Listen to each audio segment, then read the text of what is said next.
The Art Gallery of New South Wales is reviewing its acquisitions policy after discovering a number of suspect artworks in its collection. The pieces are believed to be linked to a network of temple raiders in India. Our reporter Jason Om joins us now. Good morning, Jason. Well, I'm at the Art Gallery of New South Wales, where there is a bit of concern about 6 pieces, some sculptures and some paintings that may have been stolen from temples in India. Now, to explain the gallery's dilemma, with me now is the gallery's director, Michael Brand. And Michael, just tell us a bit about these artworks. Well, we have 6 works in the collection we've discovered were acquired from Subhash Kapoor. I think 3 sculptures and 2 paintings back in the 1990s, and 1 sculpture in 2004. So we're currently looking through our records just to see, to find all the information we have about when they're acquired.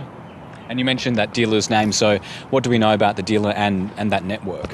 Well, that dealer has had an office in New York for a long time. I think many art museums have acquired works from him. Again, the Art Gallery of New South Wales hasn't bought that many from him. But he's a well-known dealer who's sold to collections certainly in North America and I believe Europe also. And what's the concern now? Well, we're just waiting because so far at this point no one has suggested that there's any problem with the pieces in our collection. We haven't been approached by any authorities, either Australian or Indian. If we are, we'll obviously cooperate in any way we can. So how did these pieces get past your policy? Like all acquisitions of the gallery go through a process, and ultimately they're submitted to the Board of Trustees for approval. But again, I've only been here for 6 weeks now, so one of the things I'm doing is reviewing all our policies in all areas. So the acquisitions policy is one I'm looking at, and I'll be talking to the trustees about that.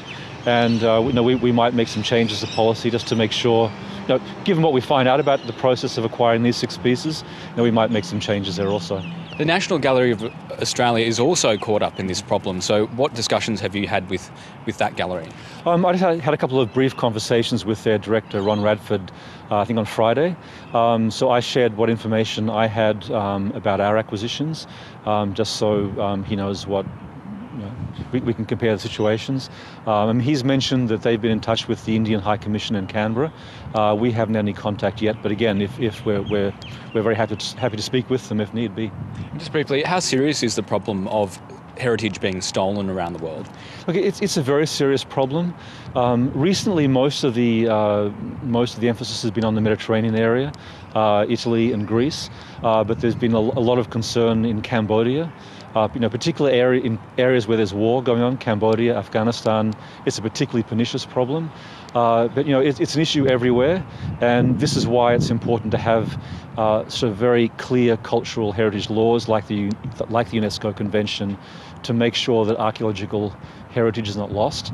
But it's also important, I think, that objects can circulate, that we can show Indian art in Australia.